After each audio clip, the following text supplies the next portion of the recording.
Xivada zor ustalar var. Hamma ishlatadi o. Yana bizni uyni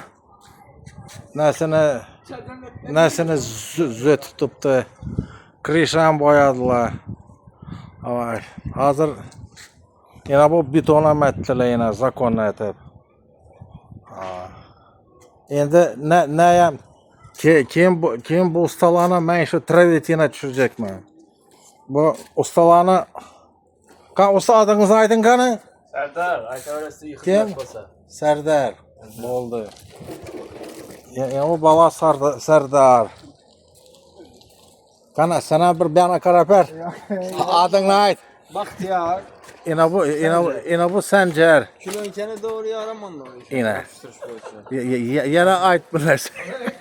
Kilonka xizmatlar olsa aytarsizlar. Kraskadan burun kilonkadan hep beramiz. Ana bo'ldi ina.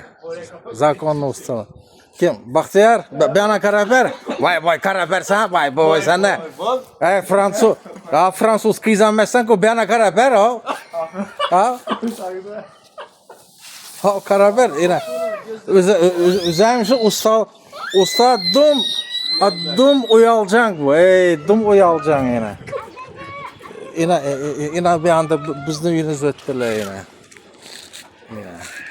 Keyin shu bularni travertina tushiraman.